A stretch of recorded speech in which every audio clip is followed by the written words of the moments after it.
Well, it's 2 minutes after 6:30 in Germany.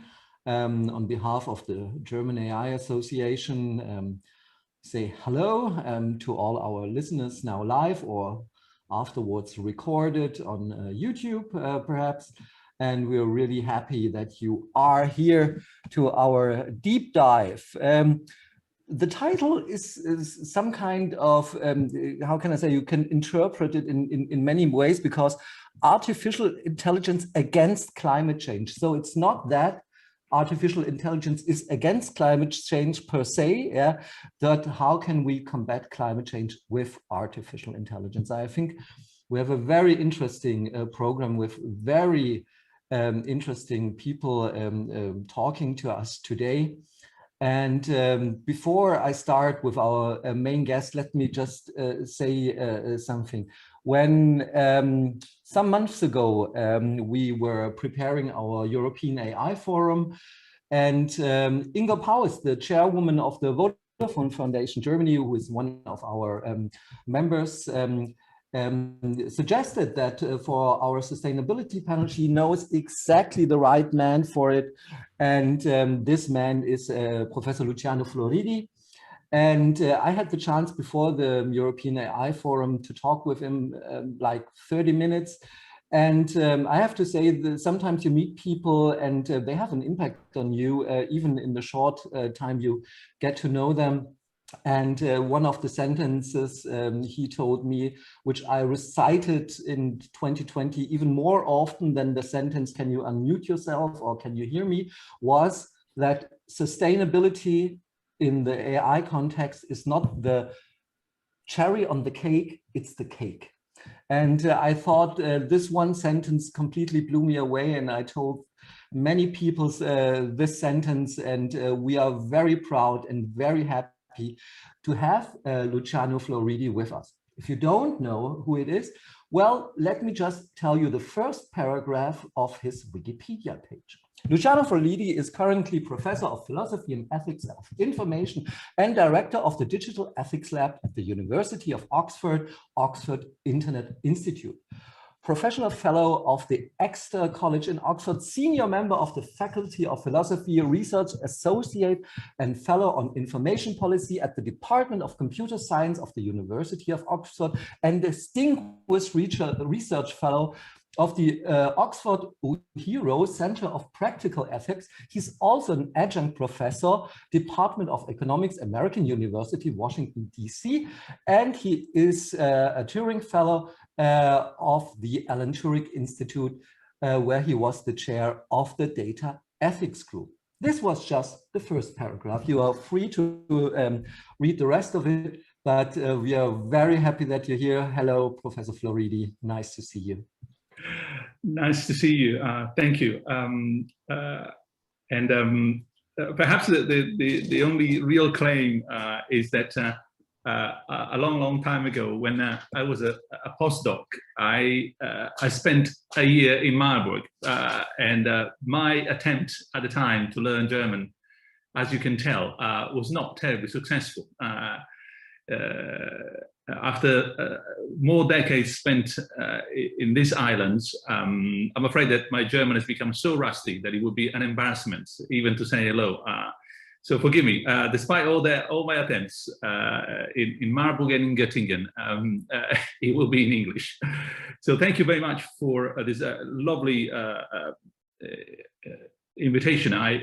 I hope I can contribute to the debate. I will give a quick presentation of a piece of work, a piece of research that we did with the Vodafone Institute. Perhaps just a quick premise on that particular point. We were, at the time, a couple of years ago, we were working on the impact of AI on the UN Sustainable Goals. What we were looking at was whether there were real AI projects around the world, natural language processing, submarine robotics, machine learning of all kinds, good sort of prologue kind of AI somewhere that were being deployed by real projects in the real world in support of one or more of the 17 UN sustainable goals. And at that time, we put together this database, which is actually an ongoing project. We have another couple of years of funding before completing that project. By the way, if you Google AI Sustainable Goal Oxford, you have access to the database. It's free, available online. While we were doing all that, I met with Inge at the Vodafone Institute, and we realized that we were converging on very similar projects. So after that, we developed a more focused project on AI for or against climate change, which, as you may imagine, is one of the sustainable goals, although it's spread across different ones. The presentation to keep you today, I try to keep it as short as possible to enable more debate and Q&A. It's about 10 minutes, so to speak. Presents the research that we did. Now, if I can switch immediately to the presentation with the hope that the technology will support it. Let me just see whether what you see is what I see. You should be seeing the title of the presentation, AI Gambit, etc. Correct? Perfect. Yeah, perfect. Excellent. So, and forgive me, I won't be looking here. I will be looking at the other screens every now and then. So this is the title of the report. And for those of you who might be interested in looking at the whole report, is something like 40 pages, 50 pages. I mean, it's huge, unfortunately. The bottom is the Open Access Social Science Research Network, SSRN. You may or may not be acquainted with that particular corner of the world. It is deposited. The people on the right-hand side are the colleagues with whom I developed the project, John Cowles, Andrea Samados, Maria José Tadeo, and myself. Josh and Andreas are PhD students with us. Professor Tadeo is one of my colleagues, expert in cybersecurity at Oxford. The title really tells you the whole story. So the next slides are a comment on that title. Whether we can leverage AI to combat climate change, and looking at it, what opportunities there are, what challenges, and what recommendations. Now, this will be too wide, so the whole report, the whole research is very much focused on machine learning only, so you will not find anything there in terms of, say, for example, industrial robotics. And there, we are focusing not exclusively, but substantially on the problems generated by training models of machine learning. We did that because there's very little data on around the world, reliable data, that tell us anything about the real impact of AI as an umbrella concept. That could be anything from Siri, if you like to call it AI, all the way to the thermostat in my house, or the little robots that may or may not be cutting your grass. So we thought, no, in terms of doing real research, that would have been just a little bit too wide and unfeasible. Now, if you are more inclined to read something short, this is the report that was published with the Vodafone Institute. You can download it from the Vodafone Institute website, and it also has an executive summary. So you can actually boil down the whole thing to 1 or 2 pages, and some of them contain some of the material I'm going to present now. Now, as we all know, these are just a reminder. I know that you know better than I do, but this is the amount of interest that, largely speaking, deep learning papers, in terms of numbers, show around the world. You can tell that North America and Europe, Central Asia are the lion's share, and how the whole thing has picked up since the last few years, 5 or 6, depending on how you count them. The next slide is old news, very old news, but allow me to show you this. You might have seen it already if you've been around for a while like me.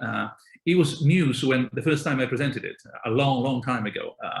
It's 2008, a different age, and it was a projection showing how top advantageous ICT at large. So we are even more vague than AI, and even more vague than just machine learning. So imagine ICT, AI, machine learning, training models for machine learning, So the whole sector was going to have, as a positive impact, top, and negative impact, bottom. Now, for your surprise, those were years in which you had to explain to people that ICT consumes energy, and energy has to come from somewhere. Those were the days when people would actually feel the heat of the laptop on their thighs, on their legs. And then all you had to do is to remind them that there was Newtonian physics, that their heat was coming from somewhere. This also explains the title of the paper, why it is a gambit. For the non-chess players in the group, the idea is to have, at the very beginning of the game, you sacrifice a small piece, normally a pawn, in order tactically, you sacrifice it in order strategically to win. Sacrifice. There's something you actually, at the beginning, lose in order to win. Now, a lot of the things that we do in the world have that kind of worse first, better afterwards. I have had, unfortunately, cases of cancer in my family, and if you have ever been exposed to the sort of chemotherapy that someone has to undergo, that is exactly what I'm talking about. The chemotherapy tries to kill the cancer before it kills the patient. That's what I'm talking about here. By using AI to save the planet, allow me this broad sentence, we try to save the planet before we actually kill it, because we are using a lot of energy to do that. It's just that the idea is that what we get out of it is much, much more. Look at the top advantageous bits compared to the cost bottom dark.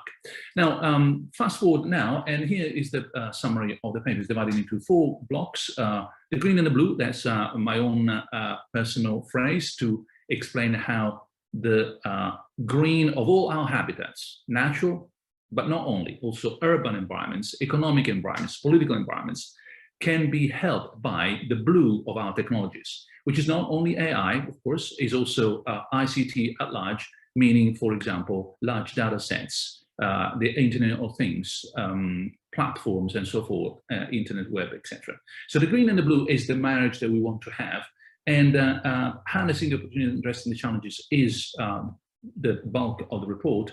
I'll tell you a little bit more about the carbon footprint of AI, which is the negative side, the cost of all this, and the recommendations that end the report. So about the twin transitions, reminding you what we all know, this is the green and the blue, the way I read it in Europe, 6 Commission priorities between now and 2024, the Green Deal and a Europe fit for the digital age. Trust me, that is exactly what I've been saying for years, in terms of green and blue. The extraordinary thing is that finally we are there. It took a coronavirus crisis to get there. But good, this is exactly the kind of European future that I would like to support. Just a footnote, I have a British passport, but I also have an Italian passport, and that one is more important than the British these days. Thank you, Brexit. Harnessing opportunities and addressing the challenges is the bulk of the paper. Here is just a quick reminder of what you may find there. If you harness AI for climate change, to fight climate change, you have a lot of multidisciplinarity. That is from quite a widespread, well-known paper by Ronica and colleagues, Tackling Climate Change with Machine Learning, 2019. As you can tell, there are different disciplines where that can happen. There's a multi-domain area. On the top right, you see a quick overview of projects funded by Europe that somehow involve AI, one way or another, very broadly, robotics, natural language processing, and so on, and where they are distributed geographically at the bottom. So many domains, many disciplines, many locations in Europe are involved in developing AI to fight climate change.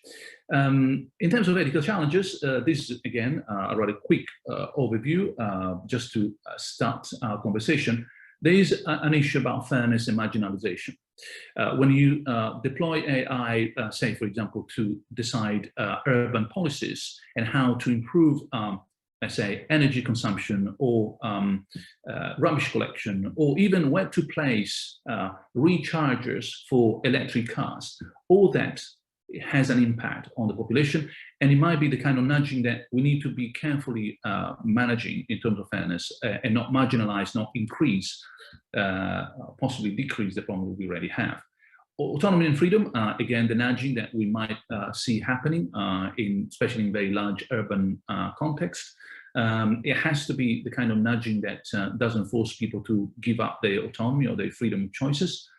There's always, around the corner, privacy and data protection issues. At least in this country, in the UK, we have had several projects where some machine learning is being deployed to improve, optimize the data consumption, the energy consumption with smart meters. Well, there's a lot of privacy and data protection there that needs to be considered. And finally, just a reminder that AI, no matter how sort of enthusiastic one may or may not be, is not going to be a silver bullet. Of course, that's true, that's trivial, and people in this room, virtual room, don't need to be reminded. But sometimes you get the over-enthusiastic journalist who says, oh, of course, AI will be there to solve anything and the opposite of anything.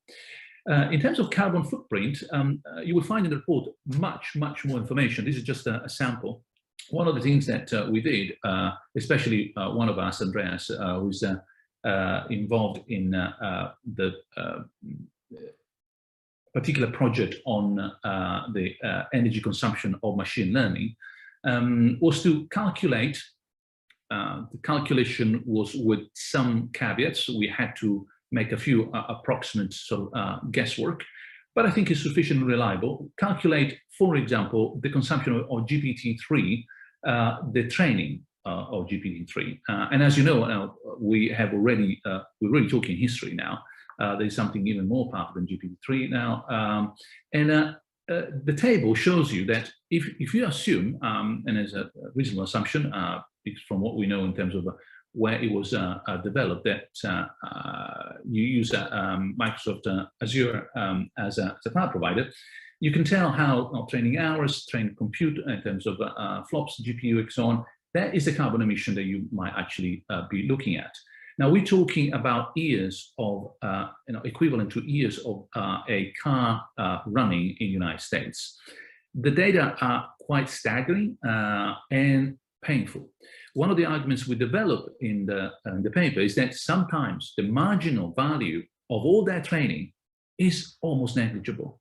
There's almost a cold war among labs to show that they can improve marginally the performance of something with a consumption of energy that is staggering. We're talking about millions of dollars and, of course, a serious impact on the environment. This is, again, something that is just a reminder from another well-known paper,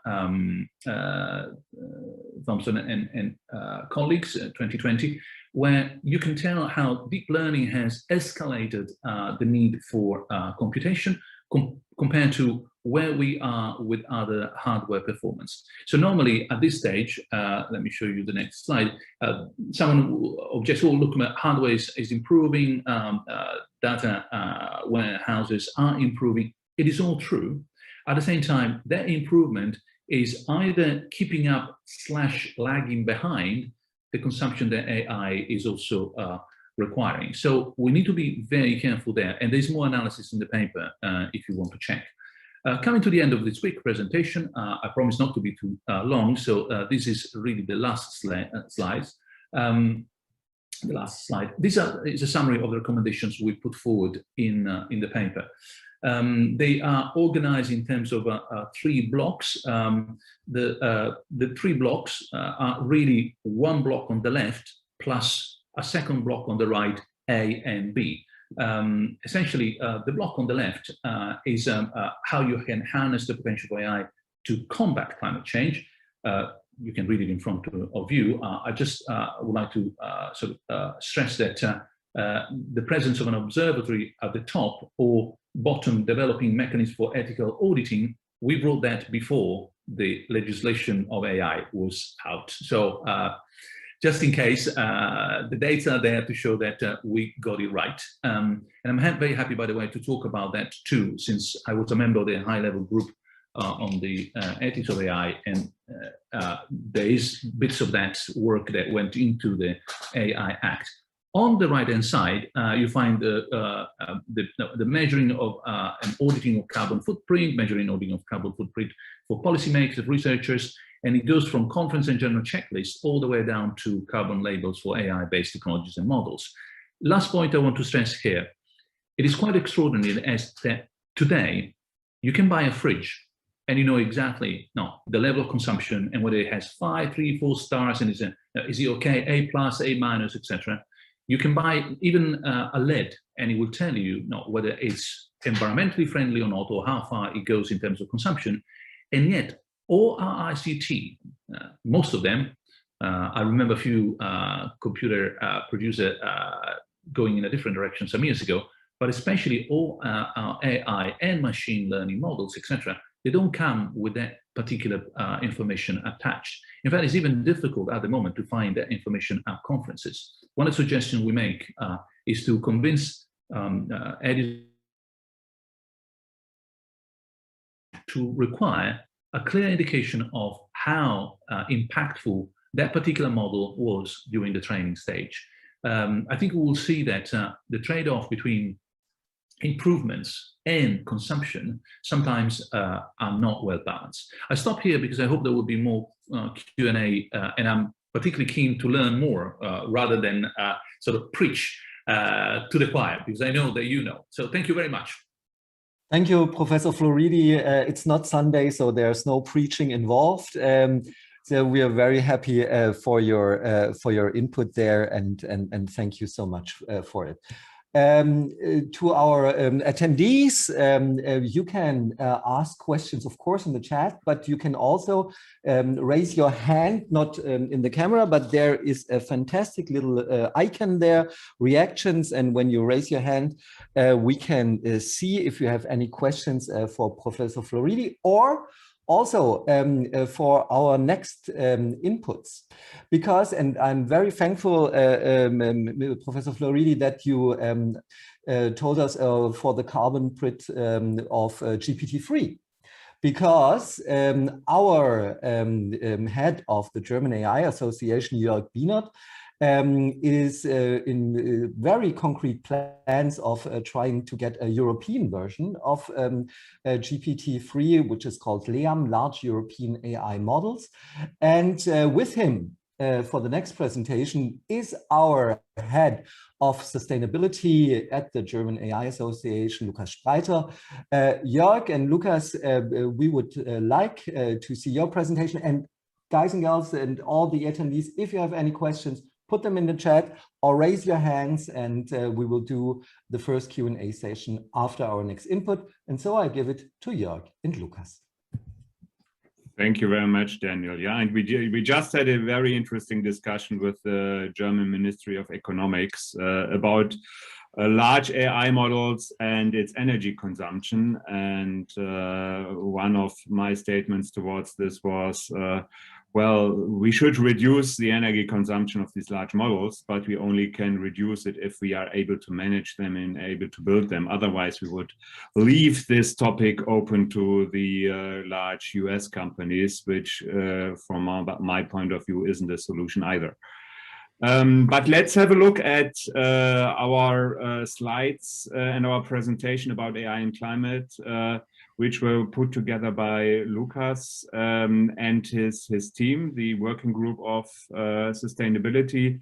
They developed a very comprehensive paper about AI and sustainability. And the next slides shall give you a short introduction of what this is about. And as you already know, the climate change already has started, yeah, and we are facing it, although the weather today in Germany isn't that warm. But we have faced 19 of the 20 hottest years since 2001 just recently, and we already are facing an average rise in temperature about close to 1 degree. And on the other hand, we are on the next slide. We are now in a situation where really every little degree counts, where we don't have to lose time. Yeah, every year counts, and every minor or major decision counts, to avoid the extension that we have a global warming of more than 1.5 degrees, according to the IPCC special report in 2018. So it's really time to catch up, and as also the Friday for Future movement shows us, and a lot of politicals seem to have understood, now it's the time to act. So we are seeing potential for AI helping fighting the climate change in the different areas, and these are the four major areas. Yeah, there is potential in the energy sector, in the transport sector, in cities and agriculture. And I will hand over to Lucas now, who will go a little bit more into detail into these areas, and especially talk about some examples, some real companies and startups who are working in these areas. Thank you very much, Jörg. Yeah, in our working group, Sustainability and Climate Change, we especially addressed these four sectors where we think that will have the most impact and chances to apply artificial intelligence to tackle climate change. I hope somebody will post also the link to our paper in the chat. We give like a lot of examples on each individual sector, and I'm going to show you for every sector at least one, and in the paper you'll find more. What has already been done in this space of AI tackling climate change. So first of all, I think, in my opinion, the biggest sector where we can achieve good for the environment is the energy sector, obviously, because we really need to move to renewables now. And I mean, energy demands are rising. So therefore, our best bet to do good for the environment is switching to renewables, actually. And the energy sector still makes up about like 70% of all emissions. So most of it accounts for the energy sector. But one particular problem that we have with renewables is that we have a lot of new and very small stakeholders in energy grids. So when we're moving to renewables, usually we have like a few dozen of power plants that deliver a lot of energy to the grid. But now basically every house owner can put their own solar panels, or there are lots of initiatives putting wind power plants. So all these new stakeholders need to participate on the grid and feed power to the grid and also get power back from the grid. Therefore, smart grids are heavily needed that run stable and can handle all these different stakeholders in the grid. And also, obviously, we need to extend our existing grids. So, the German company Greentech looked at this problem, and the special problem that we can't even really see how our current grids are behaving because we don't have a lot of sensors in our grids. So what can we do about this? Greentech developed a software that learns from grid parts that have a lot of sensors and then extrapolates this models to parts of the grid where there's not a lot of data, and therefore they can observe how the grids behave even if they don't have a lot of sensors. And they're claiming that they can reduce the necessary sensors in a grid by 95%, achieving the same quality in grid monitoring as if there would be sensors. Also, they give advice, because they know how the state of the grid is at one location, on how to extend the grid to be able to integrate more stakeholders, especially obviously for renewables. The next sector we've been looking at is logistics. Logistics, obviously, the transport of goods also produces a lot of carbon emissions. And today, this is still pretty inefficient on many levels. But one of the problems is that the demand for goods is not synchronized with its production. So stuff gets produced at some point, and then you have to basically bring it back and forth throughout the whole world. So the Bulgarian startup Transmetrics tries to optimize this whole process by bringing the assets basically closer and the goods basically closer to where the demand is. Obviously, for that, we need to know where the demand is, and therefore they have built a forecasting engine that forecasts when there will be demand for which goods, and therefore they can decide where to produce goods, where to store them, and then also they are optimizing on the routes so that trucks and ships and planes don't have to go so far anymore. They are also claiming that they can save 20% in operations costs and 8 to 10% in total transportation costs. So on the one side, this is bringing down the costs, which is good for the transportation companies. But on the other hand, this is also obviously bringing down emissions because goods don't have to be transported around so much anymore. The agriculture sector is a little bit small. It's accounting for around 7 to 8% of total carbon emissions. But the bad thing is that it's producing a lot of methane, and methane is around 20 times as bad for the environment as carbon dioxide is. And methane in agriculture is mainly produced by keeping cattle, by keeping animals, and by the fertilization of the crops.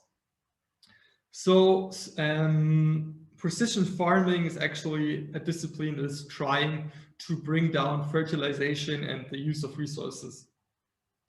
By just giving every plant as much fertilizer and as water as it needs, we can really bring down fertilization here. And Agravis, a German company, is trying to do that in a data-driven fashion.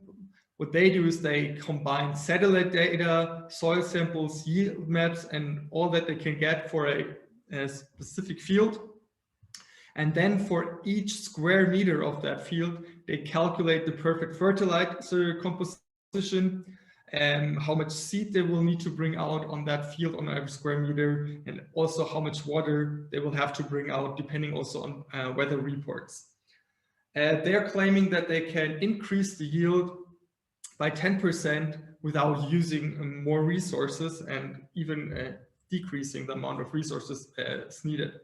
Another thing that they are working on, is not in the slide, but I found it's very interesting, is that they also are trying to optimize the food for the animals so that they are producing less methane. And last but not least, cities are obviously also one of the biggest drivers in carbon emissions, because obviously a lot of people live in cities, a lot of industry is there, everything's quite packed, and around 70% of emissions are done within cities. There's lots of potential in cities to bring down emissions with artificial intelligence, but the main sectors cities are looking right now are energy and mobility. So to bring people to use more public transport, to bring down energy usage of buildings, to distribute energy in a smart fashion, all these kinds of topics, AI can help us to apply. And this is not really, the next example is not really a final product, but I think it's worth mentioning because it is a really nice approach on tackling the problem. And it's called AI for Cities, which is more or less a competition run by 6 European cities: Amsterdam, Copenhagen, Helsinki, Paris, Tallinn, and Stavanger. And these 6 cities set out that they want to reduce their carbon emissions 55% until 2030 and 95% until 2050. And they want other companies to help them achieve this goal. And the way they do this is a pre-commercial procurement challenge. It happens in 3 phases.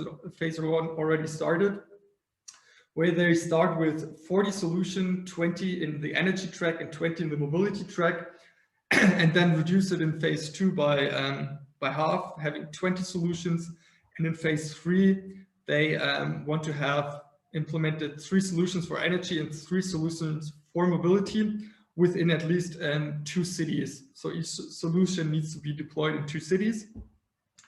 And with that, they're doing quite a good approach, I think, because they're bringing together the important stakeholders that you need, like the cities, innovative companies, and bring them to a table, talk about the problems that they're having, and then deploy new innovative solutions really fast. And within 1 year, all these cities will have a new solution of artificial intelligence implemented to bring down their carbon emissions. Last but not least, I also want to mention the rebound effects. Professor Floridi already talked a lot about also the negative impact that artificial intelligence obviously can have, and that it's basically a gambit where we have to pay carbon debt basically first before we can harvest the good that it's doing. I want to bring up another aspect of this, which are the so-called rebound effects, and that mean that more efficiency always leads to more usage. Yeah, we have seen this in the past a lot, that we now already have, that we have SUVs that weigh more than 3 tons and use as much fuel as maybe a Volkswagen Käfer 50 years ago, but we don't have a Volkswagen Käfer that runs on half a liter, 100 kilometers. And these rebound effects are the bad thing or the danger that we have when we also deploy artificial intelligence, because when we make something more efficient, it will get cheaper and it will be more used. So if you think of artificial intelligence, we can think of autonomous driving, which will, on the one hand, maybe lead to that nobody owns their own car anymore and we have a lot less cars, which is good for the climate. But then if driving becomes so cheap that everybody drives now with a car instead of riding public transport, and this will have a negative effect because we will need a lot more energy to drive all these cars around. So saying we need to be aware that there's a lot of energy involved in AI training and inference, and we need to be aware of the rebound effects. And that's really hard because there's no real framework that tells you before you apply a technology that there will be this rebound effect and how big it will be. So we still need something to figure out beforehand how the rebound effect can be. We nailed our paper down to 7 points, and where we think that AI that need to be done, and that AI can be applied for the climate, and Jörg will tell you more about this. Yeah, and this is, we are always used to, with all our positioning papers, do a comprehensive overview in 7 points or 8 points plan. This time it's 7 points, and you can find them in our positioning paper. The link was just sent to you in the chat. So one thing is that we require and we request is that we collect data. This is the basis for all AI applications and platforms from different parts, through IoT, through sensors, and that we are making all this data, for example, from public transport or from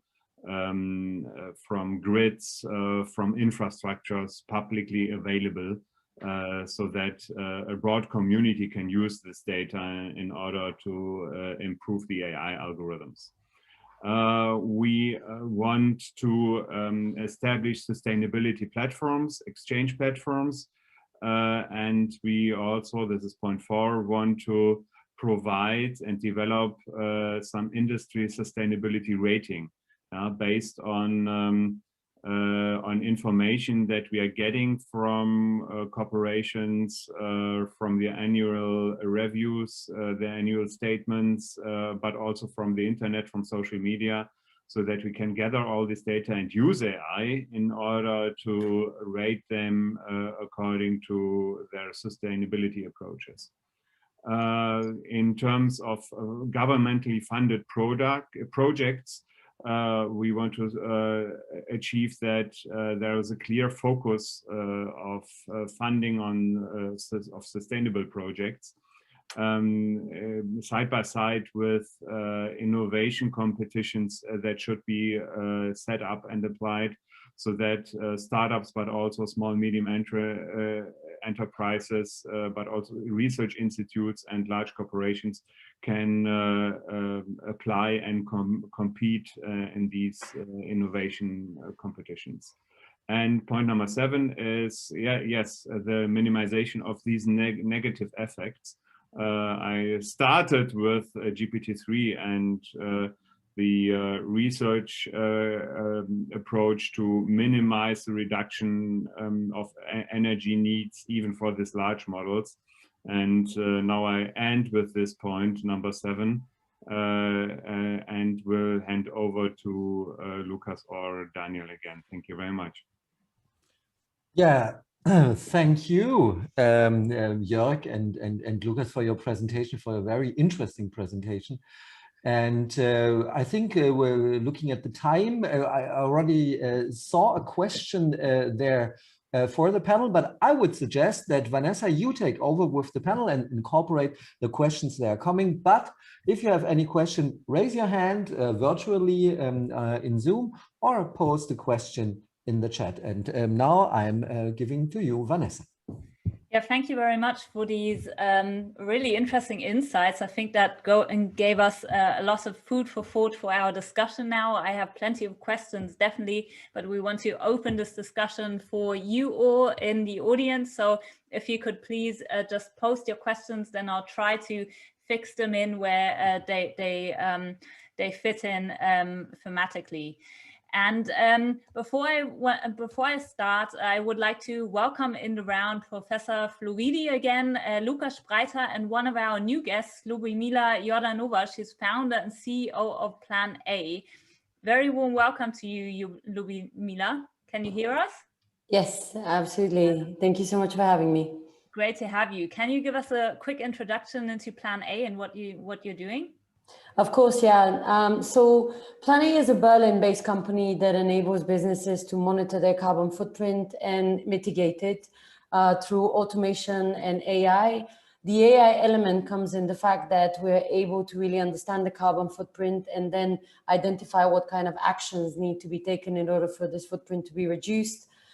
We use extensive data monitoring. We cover scope 1, 2, and 3, so like the full capacity of emissions essentially for a company. And with this, essentially, we're able to look at existing kind of data related to weather and to climate, and then predict kind of what is the outcome and what does this mean in the context of the company. Yeah, fascinating. And one of the big issues I think we heard now in the two papers was definitely the issue of rebound effects and negative effects that AI can have, because training AI models is very energy intensive, and the topic of rebound effects is one of the, I think, most occurring, Lucas can say this better, in our working group AI and climate change. So Professor Floridi, maybe you can start in raising what do we mean when we speak about rebound effects, and is AI more of a danger towards climate, or can it actually be the chance to save our climate? I can't hear you at the moment. Back to that.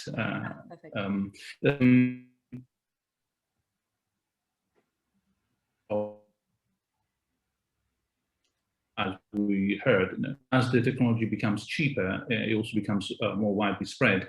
And so what you think you had solved as a problem comes back through the window, so to speak. But having said that, I hope I didn't give you the wrong impression of the presentation.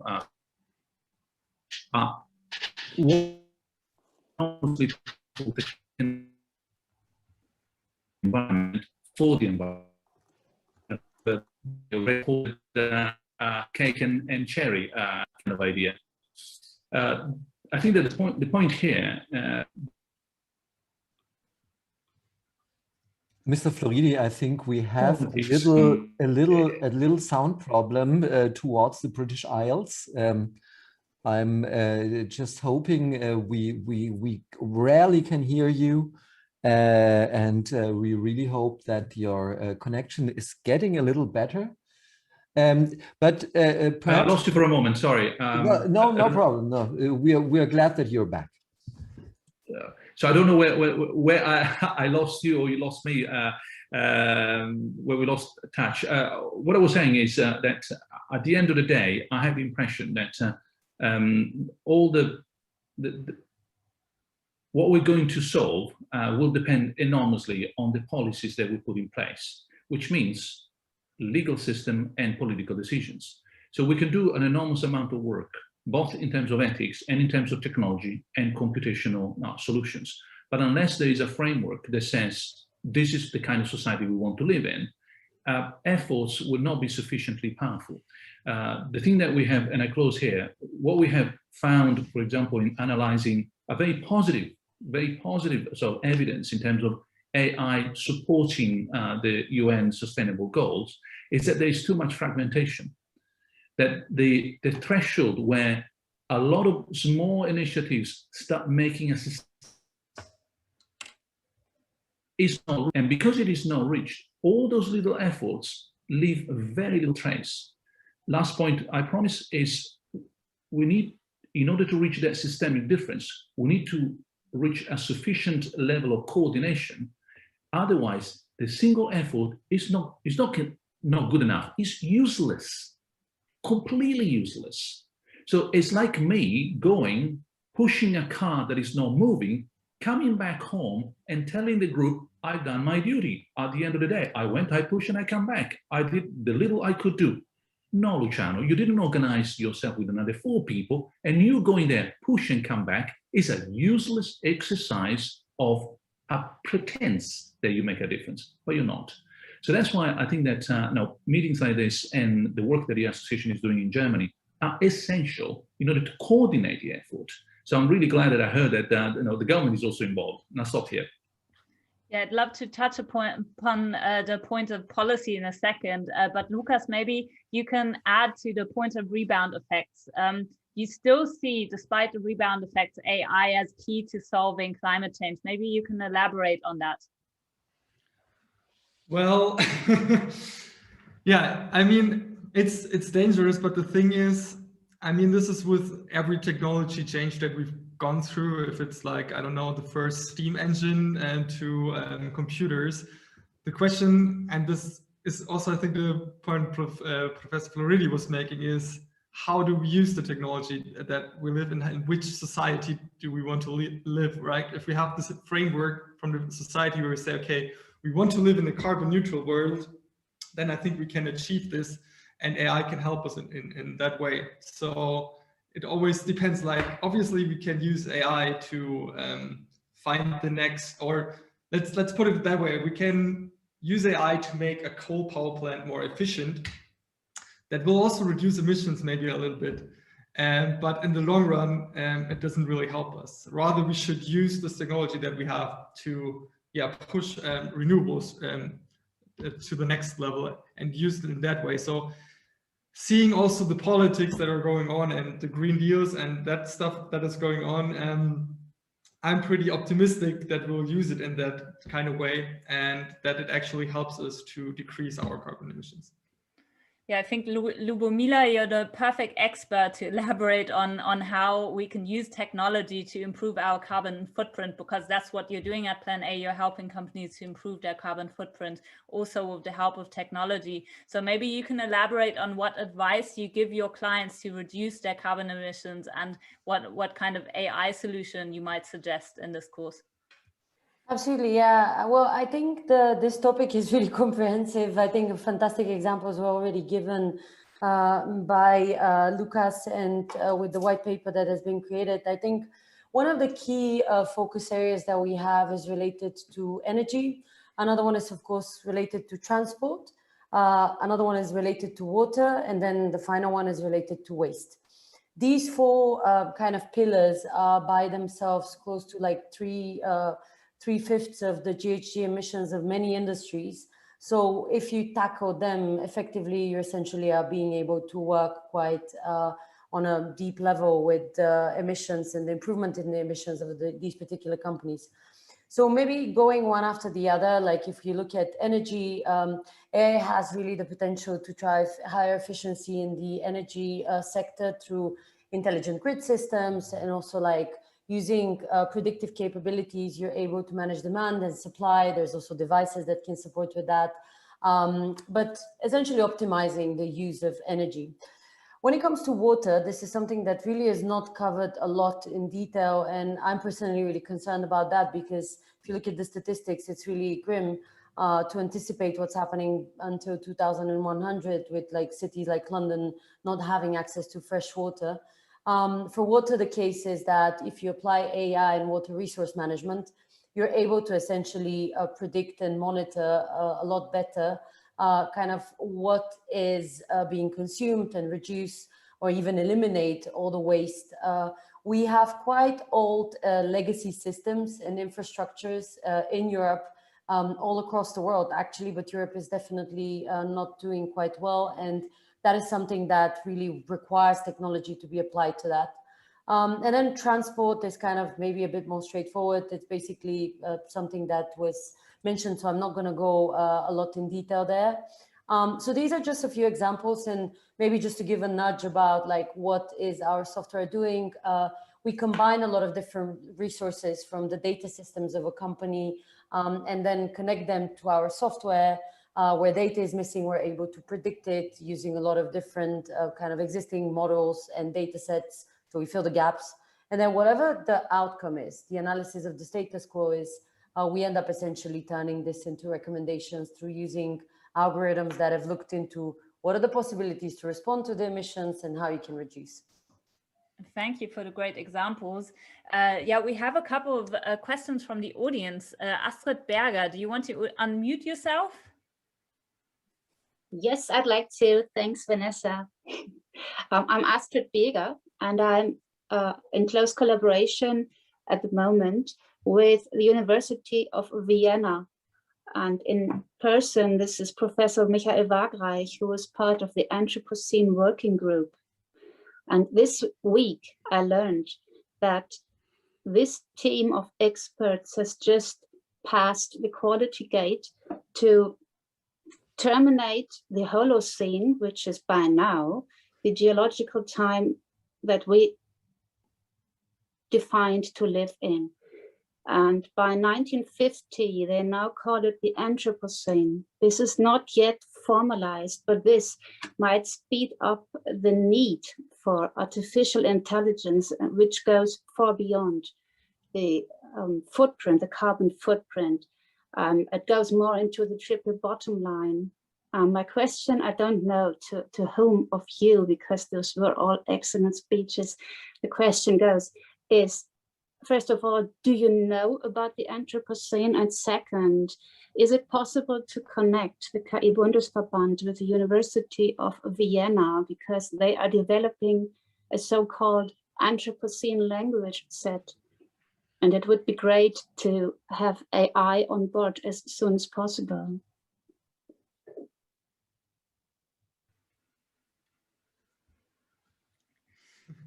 Maybe that's a question to anyone who's heard of the Anthropocene. Lucas, Mr. Floridi.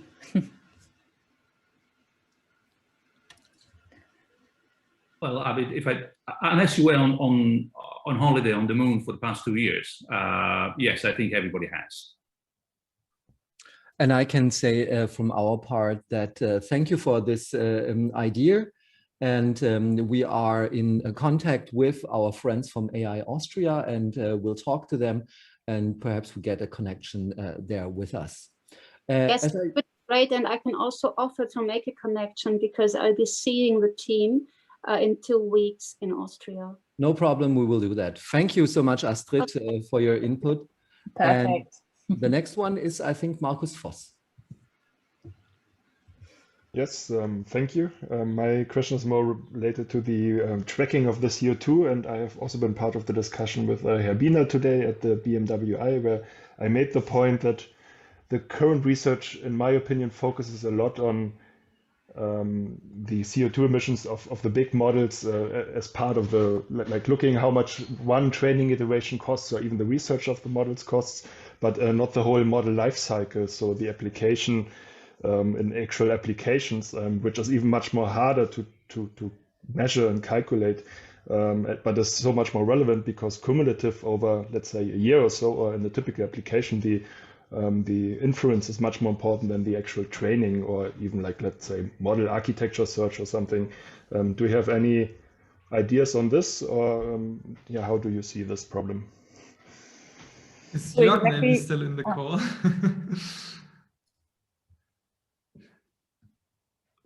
I wonder whether I might just quickly comment on this, just to say that to also echo what we heard before about the report, we need much more information. We don't have the data. And I think that part of the value indirect of good legislation is that it will, as a byproduct, generate quite a lot of data inevitably. If you look at the, as we all have, if we concentrate for a moment on the AI Act, the suggestion of having all that level of what I would call auditing will generate quite a number of interesting insights in terms of quantitative analysis. But at the moment, I think that a lot of the work that is being done is good guesswork, but you need to start putting data points here and there and try to fill gaps that are so wide that the margin of error is huge, and basing policy on evidence that is so shaky becomes a little bit risky. So I would welcome initiatives, again, at the European level, perhaps at the national level, where we invite strongly, with incentives perhaps, or disincentives, those who produce the AI and use the AI question to generate the relevant data so that we can do better. But maybe I'm in a blind spot and there's more out there that I haven't seen. Yeah, maybe if I can add to the training inference discussion. I actually don't know too lot obvious about like the language models and their inference energy requirements. I can assume that they are pretty high then as well, because I mean, at the end we have pretty large models, and if they are ran, I don't know, a couple million times a day, then and then also on way more computers, like then we probably also have an inference problem here that might potentially be bigger than the training problem as well. But on another note, it also depends on, I mean, this is then language model specific, but like if you, for example, have an AI that actually saves emissions by making stuff more efficient, then you don't have the inference problem, at least, and you only have like the training problem, where you, in the end, without getting something immediately, you have to put in a lot of energy while training it. And then during inference, when you actually deploy the model and making things more efficient, you would actually save energy. So maybe, I don't know, we should focus more on these kind of solutions that actually save us energy while using them, and not so much anymore on the solutions that still need a lot of energy also while they are in implementation. I think we have time for one or two more questions. There's one from Mariska for you, Lubomila. I still notice that the implementation of the AI solutions often still fails because of missing or bad data, especially for corporate ecological management. What are your experiences there? I think the failure of accurate carbon accounting is not even only visible in terms of the training maybe of AI models, but just in general with basic reporting. So the problem is massive. What we have started doing is, because we have now quite a solid sample of types of businesses we work with, so different industries, but then repeat customers that are from the same industry. We started templatizing basically the experience we take them through in terms of like the reduction activities, and started basically testing if our models are accurate in terms of achieving certain reductions as predicted.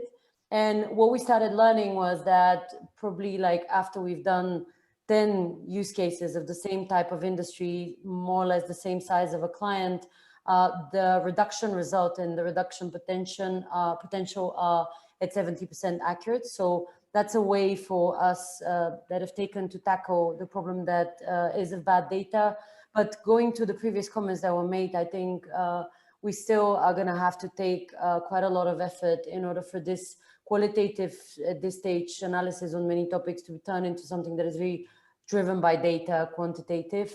Yeah, so that's maybe learning from PlanA. Masha has touched upon the point of policy. It has been stated that government funding should focus on sustainable projects only. Could you please elaborate on that? I think that was one point that you made, Lukas, right? Especially in the government funding. Sorry, can you repeat the question? It has been stated that government funding should focus on sustainable projects. Could you elaborate on that, and how should a funding scheme look like? Yeah, thanks. Well, yeah, I mean, obviously, we're not saying that solely only we should put funding into sustainable projects, but in my opinion, sustainable projects definitely should be prioritized and more money should be put into them. Luckily, we already see that funding is shifted into this direction. And then the second point is, how should this be done? In Germany and in Europe, I see the problem that a lot of money is going into a lot of research, which is good. It's not a bad thing. But what we need more is funding that is actually directed towards implementing solutions, and that really quickly. That's one of the reasons I'm such a fan of AI for cities, and I'm bringing up all the time, because it is directed toward really bringing solutions to do good and to do work, right? So AI for cities, as mentioned, is basically a one-year program of Horizon 2020, where these cities want to have solutions deployed as fast as possible. So you really need to prove that you're able to implement the solution after this year. And this brings different stakeholders on the table and implements the solutions very fast. And the other thing it does really good is that, and this is especially good for small companies, is that you get paid very fast, or you don't have to fill out a lot of forms at first, and everything gets paid 100% basically. And with other funding that we have from the government now, it's like, it's a 60% funding, but your company needs to have a certain amount of size, and then you have to pay everything up front, and then after 2 years you get paid. So oftentimes funding works like this, and this is not suitable for small, innovative, fast companies. So what we're saying is fund more sustainable projects and fund them in a way that innovative companies profit from this funding and roll out solutions in that field pretty fast. Great. Even though it's getting late, there's one last question open and I wouldn't want to miss it. Oliver asked already late ago, and we nearly missed this question. Considering the strong increase of edge computing and also edge AI, what are the implications for sustainable AI? Professor Floridi, maybe you can comment on this? Yes, no, I think that's a good idea, good question. Edge AI means more local processing, more hardware involved.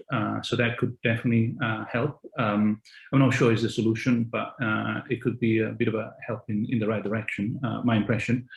I wonder whether I might quickly comment on the previous point that Lucas Spreiter made very correctly. I think that in terms of incentivized things, for example, also like AI Edge or Edge AI.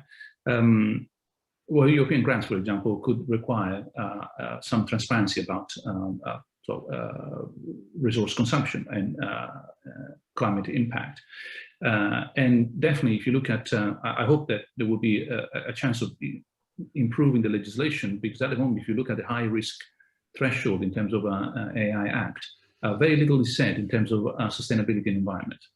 All the risks are calculated, considered, etc. in terms of an anthropocentric perspective. It's about us, which is fine, but it has to be about us and the environment. So we need to add that particular chapter to the legislation.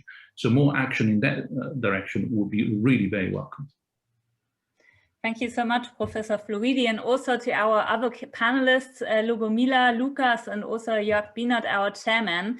It was great to speak to all of you and discuss this really important topic that's at the heart and core of the KI-Bundersverband. Lukas, maybe you can say just a couple of words to how people can get involved in the working group. Sure. So yeah, if you're already a member of the KI-Bundersverband, then you can just join our Slack channel, which is AG Sustainability, I think, Working Group Sustainability, or just drop me an email or a LinkedIn message, and yeah, I'll set you up. If not, then become a member, or if you're not able to become a member because you don't have or not working for an AI company, then there's also the possibility to become either like a further Mitglied, which can participate in our working groups, or you can be invited as a external expert to our working group as well. In any case, you can just write me a message or contact Vanessa, for example, as well. Perfect. Thank you, Lukas. And it would be great to see you all again, either at our working group or our next very big event is coming up on the 30th of June, our European AI Forum, where we partner up with all the European AI associations that are part of our network. I think there's 9 now. So it would be great to see you there again. And goodbye. Have a good evening. Thank you and goodbye. Have a great day. Bye. Bye. Bye. Bye. Bye.